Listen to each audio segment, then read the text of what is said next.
ಧರ್ಮಸ್ಥಳದಲ್ಲಿ ಶವಗಳನ್ನು ಹೂತಿಟ್ಟಂತ ಆರೋಪ ಪ್ರಕರಣಕ್ಕೆ ಸಂಬಂಧಪಟ್ಟಂತೆ ಈಗಾಗಲೇ ಎಸ್ಐಟಿ ಸ್ಥಳ ಮಹಜರಿನ ನಂತರ ಸಮಾಧಿ ಆಗಿರುವಂತಹ ಪ್ರಕ್ರಿಯೆ ಮುಂದಾಗಿತ್ತು.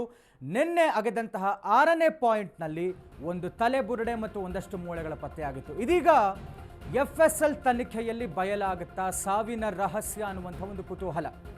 ದಟ್ಟ ಕಾಡಿನ 6ನೇ ಪಾಯಿಂಟ್ನಲ್ಲಿ ಸಿಕ್ಕಂತಹ ಒಂದು ಮೂಳೆ ಅವಶೇಷ ಪತ್ತೆಯಾಗಿದೆ. ತಲೆಬುರುಡೆ ಮತ್ತು ಮೂಳೆಗಳನ್ನು ಸಂಗ್ರಹಿಸಿಕೊಂಡಿದೆ ಎಸ್ಐಟಿ. ಇದೀಗ ಈ ಒಂದು ತನಿಖೆಯಲ್ಲಿ ಬಯಲಾಗುತ್ತಾ ಸಾವಿನ ರಹಸ್ಯ. ಅಸ್ಥಿಪಂಜರ ರಹಸ್ಯವನ್ನು ಕೆದಕೋದಕ್ಕೆ ಮುಂದಾಗ್ತಾ ಇದೆ ಎಸ್ಐಟಿ. ಶವ ಹೂತಿಟ್ಟಿರುವಂತಹ ಆರೋಪಕ್ಕೆ ಟ್ವಿಸ್ಟ್ ನೀಡುತ್ತಾ 6ನೇ ಪಾಯಿಂಟ್. ಧರ್ಮಸ್ಥಳದಲ್ಲಿ ಶವ ಹೂತಿಟ್ಟಂತ ಆರೋಪ ಪ್ರಕರಣ FSL ತನಿಖೆಯಲ್ಲಿ ಬಯಲಾಗುತ್ತಾ ಸಾವಿನ ರಹಸ್ಯ.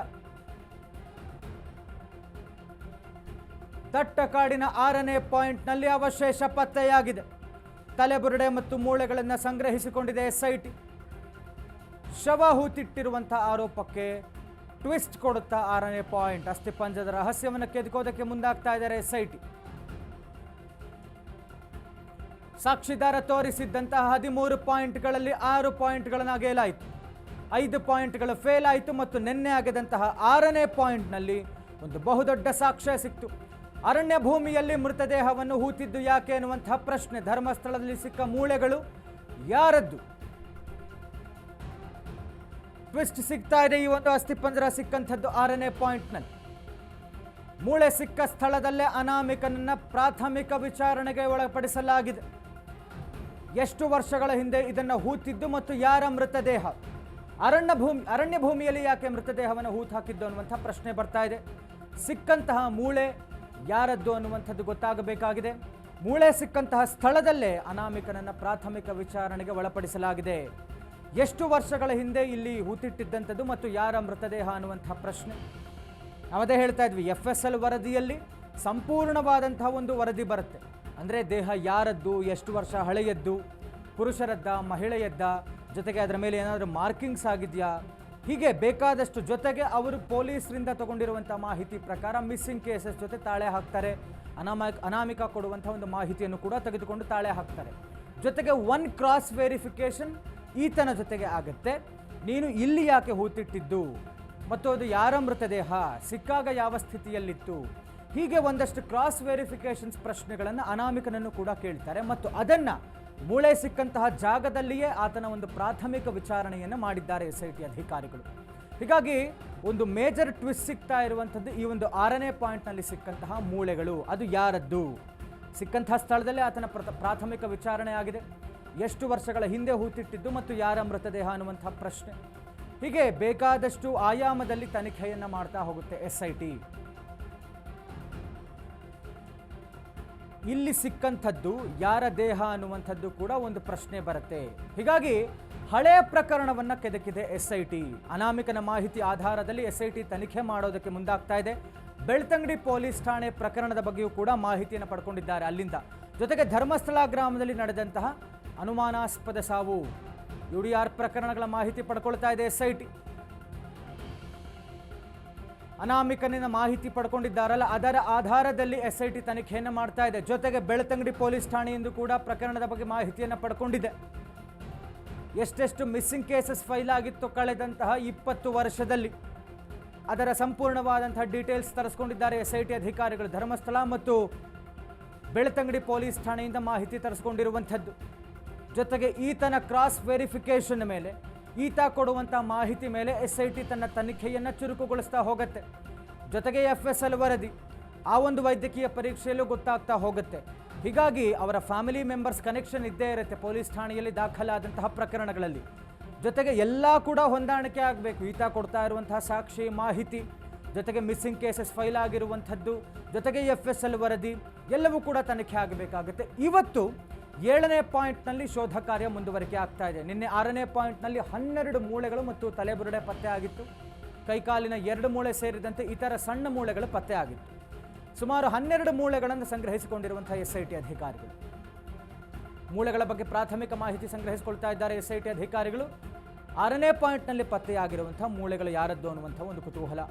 ಪುರುಷರದ್ದೋ ಮಹಿಳೆಯದ್ದೋ ಅನ್ನುವಂಥದ್ದು. ಎಷ್ಟು ವಯಸ್ಸಿನ ಪುರುಷ, ಯಾವಾಗ ಮೃತಪಟ್ಟಿದ್ದ ಅನ್ನುವಂಥ ತನಿಖೆ ಆಗ್ತಾ ಇದೆ. ಮೂಳೆಗಳ ಬಗ್ಗೆ ಸಂಪೂರ್ಣ ಮಾಹಿತಿ ಕಲೆ ಹಾಕ್ತಾ ಇರುವಂಥ ಎಸ್ಐಟಿ. ಇವತ್ತು ಉಳಿದಂತಹ 7 ಪಾಯಿಂಟ್ಗಳಲ್ಲಿ ಅದರಲ್ಲೂ ಪ್ರಾರಂಭಿಕವಾಗಿ 7ನೇ ಪಾಯಿಂಟ್ನಲ್ಲಿ ಶೋಧ ಕಾರ್ಯ ಮುಂದುವರಿಕೆ ಆಗ್ತಾ ಇದೆ. ಒಟ್ಟಾರೆ 13 ಪಾಯಿಂಟ್ಸ್ ಇತ್ತು. ನಿನ್ನೆ 6ನೇ ಪಾಯಿಂಟ್ನಲ್ಲಿ ಸಿಕ್ಕಿದ್ದಂಥದ್ದು 12 ಮೂಳೆಗಳು, ಕೈಕಾಲು ಸೇರಿದಂತೆ ಕೈಕಾಲಿನ 2 ಮೂಳೆ ಸೇರಿದಂತೆ ಇತರ ಸಣ್ಣ ಮೂಳೆಗಳ ಪತ್ತೆ ಆಗಿತ್ತು. ಸುಮಾರು 12 ಮೂಳೆನ ಸಂಗ್ರಹಿಸಿಕೊಂಡಿದ್ದಾರೆ SIT ಅಧಿಕಾರಿಗಳು. ಪ್ರಾಥಮಿಕ ಮಾಹಿತಿಯನ್ನು ಸಂಗ್ರಹಿಸಿಕೊಳ್ತಾ ಇದ್ದಾರೆ ಮೂಳೆಗಳ ಬಗ್ಗೆ. 6ನೇ ಪಾಯಿಂಟ್ನಲ್ಲಿ ಸಿಕ್ಕಿರುವಂತಹ ಪತ್ತೆಯಾಗಿರುವಂತಹ ಮೂಳೆ ಯಾರದ್ದು, ಪುರುಷನದ್ದ, ಮಹಿಳೆಯಿದ್ದ ಮತ್ತು ಯಾವಾಗ ಮೃತಪಟ್ಟಿದ್ದು ಅನ್ನುವಂಥ ಒಂದು ಚರ್ಚೆ ಜೊತೆಗೆ ತನಿಖೆ ಆಗ್ತಾ ಇದೆ. ಮೂಳೆಗಳ ಬಗ್ಗೆ ಸಂಪೂರ್ಣ ಮಾಹಿತಿಯನ್ನು ಕಲೆ ಹಾಕ್ತಾ ಇದ್ದಾರೆ SIT ಅವರು.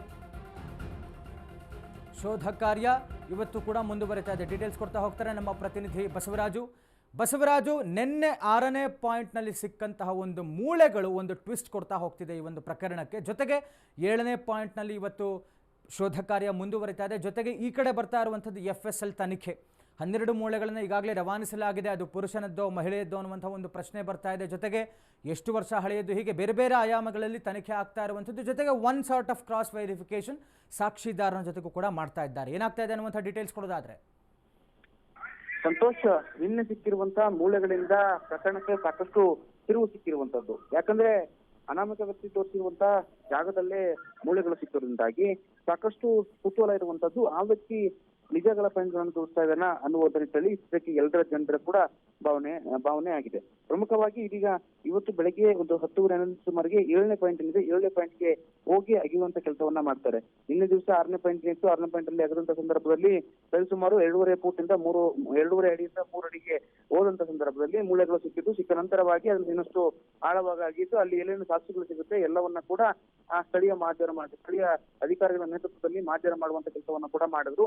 ಅದಾದ ಬಳಿಕವಾಗಿ ಅಲ್ಲಿ ಯಾವುದೇ ರೀತಿಯಾದಂತಹ ಸಾಕ್ಷಿನಾಶಗಳಾಗಿರ್ಬೋದು ಮತ್ತು ನೀರು ತುಂಬಿಕೊಂಡು ಅದು ನೀರು ಜಾಸ್ತಿ ಆಗಿ ಅದು ಹಾಳಾಗುವಂತದ್ದಾಗಿರ್ಬೋದು, ಅವೆಲ್ಲವೂ ಕೂಡ ಆಗಬಾರ್ದು ಅನ್ನೋ ನಿಟ್ಟಿನಲ್ಲಿ ಅದರ ಮೇಲೆ ತೆಗೆದನ್ನ ಮುಚ್ಚಿಸಿ ಎಲ್ಲಾ ರೀತಿಯಾದಂತಹ ಸೇಫು ಭದ್ರತೆಯನ್ನ ಕೂಡ ಈಗಾಗಲೇ SIT ಅಧಿಕಾರಿಗಳು ಮಾಡಿರುವಂತದ್ದು. ಅದ್ರ ಜೊತೆಗೆ ಇವತ್ತು ಬೆಳಗ್ಗೆ 10:11 ಗಂಟೆಗೆ ಅನಾಮಿಕ ವ್ಯಕ್ತಿಯನ್ನ SIT ಇಂದ ಕರೆದುಕೊಂಡು ಬಂದು 7ನೇ ಸ್ಪಾಟ್ ನಲ್ಲಿ ಕೂಡ ಅಗಿಯುವಂತ ಕೆಲಸವನ್ನ ಮಾಡ್ತಾರೆ. ಪ್ರಮುಖವಾಗಿ ಆ ಸ್ಪಾಟ್ ನಲ್ಲಿ ಕೂಡ ಭಾರಿ ಸೂಕ್ಷ್ಮವಾಗಿ ಅಗಿಯುವಂತ ಕೆಲಸವನ್ನ ಮಾಡ್ತಾರೆ. ಯಾಕಂದ್ರೆ 6ನೇ ಸ್ಪಾಟ್ ನಲ್ಲಿ ಮೂಳೆಗಳು ಸಿಕ್ಕೋದ್ರಿಂದಾಗಿ ಈ ಸ್ಪಾಟ್ ನಲ್ಲಿ ಏನಾದ್ರು ಸಿಗ್ತಾವ ಅನ್ನುವಂತ ನಿಟ್ಟಿನಲ್ಲಿ SIT ಅಧಿಕಾರಿಗಳು ಸಾಕಷ್ಟು ಸೂಕ್ಷ್ಮತೆಯಿಂದ ಮತ್ತು ಸಾಕಷ್ಟು ಕಟ್ಟೆಚ್ಚರಗಳಿಂದ ಕೂಡ ಅಗಿಯುವಂತ ಕೆಲಸವನ್ನ ಮಾಡ್ತಾರೆ. ಸದ್ಯಕ್ಕೆ ಸುಮಾರು 10:11 ಗಂಟೆಗೆ ಆ ಸ್ಪಾಟ್ಗೆ ಬರ್ತಾರೆ ಅನಾಮಿಕ ವ್ಯಕ್ತಿಯನ್ನ ಕರೆದುಕೊಂಡು SIT ಅಧಿಕಾರಿಗಳು. ಜೊತೆಗೆ ಕಾರ್ಮಿಕ ಸಿಬ್ಬಂದಿಗಳಿಂದ ಇವತ್ತು ಸ್ವಲ್ಪ ಮಟ್ಟಿಗೆ ಜಾಸ್ತಿ ಇರ್ತಾರೆ ಅನ್ನುವಂತ ಮಾಹಿತಿ ಸದ್ಯಕ್ಕೆ ಸಿಗ್ತಾ ಇರುವಂತದ್ದು. ಬಸವರಾಜು, ಒಂದು ಪ್ರಾಥಮಿಕ ವಿಚಾರಣೆಯೇ ಆಗಿದೆ ಮೂಳೆ ಸಿಕ್ಕಂತಹ ಜಾಗದಲ್ಲಿ ಅನ್ನುವಂಥ ಮಾಹಿತಿ ಬರ್ತಾ ಇತ್ತು. ಅಂದ್ರೆ ಅನಾಮಿಕನ ಅಲ್ಲೇ ವಿಚಾರಣೆ ಮಾಡಲಾಯಿತು ಅಂತ ಅಂದ್ರೆ ಯಾವ ತರದ ಕ್ರಾಸ್ ವೆರಿಫಿಕೇಶನ್ ಆಗುತ್ತೆ ಅನ್ನುವಂಥ ಒಂದು ಕುತೂಹಲ. ಸಂತೋಷ, ಅದನ್ನ ವಿಚಾರಣೆ ಅನ್ನೋದಕ್ಕಾಗೋದಿಲ್ಲ. ಯಾಕಂದ್ರೆ ಅಲ್ಲಿ ಮೂಳೆ ಸಿಕ್ಕಂತ ಸಂದರ್ಭದಲ್ಲಿ ಏನು IO ಆಗಿರ್ತಾರೆ, ಪ್ರಕರಣದ ತನಿಖಾಧಿಕಾರಿ ಯಾರಾಗಿರ್ತಾರೆ, ಅವರು ಅನಾಮಿಕ ವ್ಯಕ್ತಿಯ ಬಳಿ ಅಥವಾ ದೂರುದಾರರ ಬಳಿ ಕೆಲವಷ್ಟು ಮಾಹಿತಿಗಳನ್ನ ಕಲೆ ಹಾಕುವಂತ ಕೆಲಸವನ್ನ ಮಾಡ್ತಾರೆ. ಯಾಕಂದ್ರೆ ಪ್ರಮುಖವಾಗಿ ಆತ ಸೂಚಿಸುವ ಜಾಗದಲ್ಲಿ ಸಿಕ್ಕಿರೋದ್ರಿಂದಾಗಿ ಇನ್ನೂ ಏನಾದ್ರೂ ಆಗಿಬೇಕಾ, ಇಲ್ಲಿ ಎಷ್ಟು ಬಾಡಿಗಳನ್ನ ಊಟ ಹಾಕಿದ್ದೆ ಅನ್ನುವಂತ ನಿಟ್ಟಿನಲ್ಲಿ ಮತ್ತು ಇನ್ನೂ ಏನಾದ್ರೂ ಅವನು ಆಗಿ ಹೋಗಿದ್ರೆ ಆಗಿ ಅಂತೇಳಿ ಹೇಳುವಂತಿರುತ್ತೆ. ಯಾಕಂದ್ರೆ ಮುಂದೊಂದು ದಿವಸ ಯಾವುದೇ ರೀತಿಯಾದಂತಹ ಆರೋಪಗಳು SIT ಮೇಲೆ ಬರಬಾರ್ದು ಅನ್ನುವಂಥದ್ದಾಗಿ ದೂರುದಾರ ಏನ್ ಹೇಳ್ತಾನೆ, ದೂರುದಾರನ ಪ್ರಕಾರವಾಗಿ SIT ಅಧಿಕಾರಿಗಳು ತನಿಖೆಯನ್ನ ಮಾಡ್ತಾ ಇರುವಂತದ್ದು, ಅವನ ಹೇಳಿದ ಕಡೆಯೆಲ್ಲ ಅಗಿತಾ ಇರುವಂತದ್ದು. ಹಾಗಾಗಿ ನಿನ್ನೆ ದಿನ ಅದು ವಿಚಾರಣೆ ಅಂದ್ರೆ ಪ್ರಕರಣಕ್ಕೆ ಸಂಬಂಧಪಟ್ಟಂತೆ ಓವರ್ ಆಲ್ ವಿಚಾರಣೆ ಮಾಡುವಂತ ಕೆಲಸವನ್ನ ಮಾಡ್ತಾರೆ. ಆದ್ರೆ ಅಲ್ಲಿ ಸ್ಥಳದಲ್ಲಿ ಮೂಳೆ ಸಿಕ್ಕಿರೋದ್ರಿಂದಾಗಿ ಮೂಳೆಗೆ ಸಂಬಂಧಪಟ್ಟಂತೆ ಆ ಸ್ಥಳದಲ್ಲಿ ಸಂಬಂಧಪಟ್ಟಂತೆ ಕೆಲವಷ್ಟು ಮಾಹಿತಿಗಳನ್ನ ಅವನ ಬಳಿ ಪಡೆದುಕೊಂಡಿರುವಂತದ್ದು. ಅದಾದ ಬಳಿಕ ಸ್ಟೇಷನ್ ನಲ್ಲಿ ಕೊನೆಯದಾಗಿ ಇಂಟ್ರಾಗೇಷನ್ ಮಾಡುವಂತ ಕೆಲಸವನ್ನ ಮಾಡ್ತಾರೆ. ಯಾಕಂದ್ರೆ ಏನು ಯಾವ ಹಿಸ್ಟ್ರಿಯಲ್ಲಿ ಇಲ್ಲಿ ಊಳಲಾಗಿತ್ತು, ಏನಿನ ಸಂಬಂಧ ಮತ್ತು ಕೆಲವಷ್ಟು ಗ್ರಾಮ ಪಂಚಾಯತಿ ರೆಕಾರ್ಡ್ಸ್ ಅಲ್ಲಿ ಕೂಡ ಕೆಲವಷ್ಟು ದಾಖಲಾತಿಗಳು ಇರುವಂತದ್ದು. ಅಷ್ಟೇ ಅಲ್ಲದೆ ಪೊಲೀಸ್ ಠಾಣೆಯಲ್ಲಿ ಕೂಡ ಬೆಳ್ತಂಗಡಿ ಆಗಿರ್ಬೋದು ಮತ್ತು ಧರ್ಮಸ್ಥಳ ಆಗಿರ್ಬೋದು, ಅಲ್ಲಿ ಕೂಡ ಕೆಲವಷ್ಟು ದಾಖಲಾತಿಗಳಿರ್ಬೋದು, ಅವನ್ನೆಲ್ಲವನ್ನು ಕೂಡ ಮುಂದಿಟ್ಕೊಂಡು ವಿಚಾರಣೆ ಮಾಡುವಂತ ಕೆಲಸವನ್ನ SIT ಅಧಿಕಾರಿಗಳು ಮಾಡ್ತಾರೆ. ಥ್ಯಾಂಕ್ ಯು ಬಸವರಾಜು ತಮ್ಮೆಲ್ಲ ಡೀಟೇಲ್ಸ್ಗಾಗಿ. 7ನೇ ಪಾಯಿಂಟ್ನಿಂದಲೂ ಕೂಡ ಇವತ್ತು ಶೋಧ ಕಾರ್ಯ ಮುಂದುವರಿತಾ ಇದೆ. ನಾವು ಅದೇ ಹೇಳ್ತಾ ಇದ್ವಿ, ಈ ಕಡೆ ಏನು ಬೇಕಾದರೂ ಸಿಗಬಹುದು, ಸಿಗದೇನೂ ಇರಬಹುದು ಉಳಿದಂತಹ 7 ಪಾಯಿಂಟ್ಗಳಲ್ಲಿ. ಆದರೆ ಸಿಕ್ಕಾಕ್ಷಣಕ್ಕೆ ಒಂದಷ್ಟು ಬೆಳವಣಿಗೆಗಳಾಗ್ತಾ ಹೋಗುತ್ತೆ. ಜೊತೆಗೆ ಅದನ್ನು FSLಗೆ ರವಾನೆ ಮಾಡ್ತಾನೆ ಇರ್ತಾರೆ. ಏನು ಮೂಳೆಗಳು ಸಿಗುತ್ತೆ ಅಥವಾ ತಲೆಬುರುಡೆ ಸಿಗುತ್ತೆ, ಅಸ್ಥಿಪಂಜರ ಏನು ಬೇಕಾದ್ರೂ ಸಿಗಬಹುದು ಉಳಿದಂತಹ 7 ಪಾಯಿಂಟ್ಗಳಲ್ಲಿ. ಹೀಗಾಗಿ ಅದನ್ನು FSLಗೆ ರವಾನೆ ಮಾಡುವಂಥ ಕೆಲಸ ಅದ್ರ ಪಾಡಿಗೆ ಆಗ್ತಾ ಇರುತ್ತೆ. ಅಲ್ಲಿ FSL ತನ್ನ ಸಿದ್ಧತೆಯನ್ನು ಮಾಡಿಕೊಂಡು ಅಲ್ಲಿ ಅದನ್ನು ತನಿಖೆ ಮಾಡುತ್ತೆ, ಪರೀಕ್ಷೆ ಮಾಡುತ್ತೆ. ತದನಂತರದಲ್ಲಿ ಅದು ವರದಿಯನ್ನು ಕೊಡ್ತಾ ಹೋಗುತ್ತೆ ಮತ್ತು ಉಳಿದಂತಹ ಈ ಶೋಧ ಕಾರ್ಯ ಏನಿದೆ ಅದನ್ನು ಈ SIT ಮುಂದುವರಿಸ್ಕೊಂಡೇ ಹೋಗ್ತಾ ಇರುತ್ತೆ. 6ನೇ ಪಾಯಿಂಟ್ನಲ್ಲಿ ಅವಶೇಷ ಪತ್ತೆಯಾಗಿತ್ತು ನಿನ್ನೆ, ಆಪರೇಷನ್ ಅಸ್ಥಿಪಂಜರ. 6th ಪಾಯಿಂಟ್ನಲ್ಲಿ ನಿನ್ನೆ ಅವಶೇಷ ಪತ್ತೆ ಆಯಿತು. ಉಳಿದಂತಹ ಒಂದು ಸಮಾಧಿಯಲ್ಲಿದ್ದದ್ದು ಯಾರ ಮೂಳೆ ಅನ್ನುವಂಥ ಒಂದು ಕುತೂಹಲ ಬರ್ತಾ ಇದೆ. ಈಗ ಅದು FSL ನಲ್ಲಿ ತನಿಖೆ ಆಗಬೇಕಾಗಿದೆ. ಮಣ್ಣಲ್ಲಿ ಪುರುಷನ ಕಳೇಬರ ಪತ್ತೆ ಆಗಿದೆ. ನಿನ್ನೆ ಸಿಕ್ಕಂತಹ 6ನೇ ಪಾಯಿಂಟ್, ಮಣ್ಣಲ್ಲಿ ಪುರುಷನ ಕಳೇಬರ ಪತ್ತೆ ಆಗಿರುವಂಥದ್ದು. ಈಗ ಪ್ರಶ್ನೆ ಇರೋದು, ಯಾವಾಗ ಸತ್ತಿದ್ದು ಮತ್ತು ಅಸಲಿಗೆ ಏನಾಗಿತ್ತು? 3 ಅಡಿಗೆ ಸಿಕ್ಕಿರುವಂತಹ ವ್ಯಕ್ತಿಯ ಅವಶೇಷ ಇದು. 6ನೇ ಪಾಯಿಂಟ್ನಲ್ಲಿ 3 ಅಡಿಗೆ ಸಿಕ್ಕಿರುವಂತಹ ವ್ಯಕ್ತಿಯ ಅವಶೇಷ, ಅದು ಪುರುಷನದ್ದು ಅಂತ ಹೇಳಲಾಗ್ತಾ ಇದೆ. ಹೀಗಾಗಿ ಯಾವಾಗ ಸತ್ತಿದ್ದು ಅನ್ನುವಂಥ ಒಂದು ಪ್ರಶ್ನೆ, ಮೃತಪಟ್ಟಾಗ ಎಷ್ಟು ವಯಸ್ಸಾಗಿತ್ತು ಅನ್ನುವಂಥ ಒಂದು ಪ್ರಶ್ನೆ ಬರ್ತಾ ಇದೆ. ಪತ್ತೆಯಾದಂಥ ಅವಶೇಷದ ವ್ಯಕ್ತಿ ಹೇಗೆ ಸತ್ತಿದ್ದು? ಅಸಹಜ ಸಾವೋ ಅಥವಾ ಸಹಜವಾದಂಥ ಒಂದು ಸಾವಾದಂಥದ್ದು ಅನ್ನುವಂಥ ಪ್ರಶ್ನೆ ಬರುತ್ತೆ. ಹೀಗೆ ಬೇಕಾದಷ್ಟು ಪ್ರಶ್ನೆಗಳನ್ನು ಮುಂದಿಟ್ಟುಕೊಂಡು ಬೇರೆ ಬೇರೆ ಆಯಾಮದಲ್ಲಿ ಅದರ ಒಂದು ವಿಚಾರಣೆಯನ್ನು ನಡೆಸಿಕೊಳ್ಳಲಾಗುತ್ತೆ.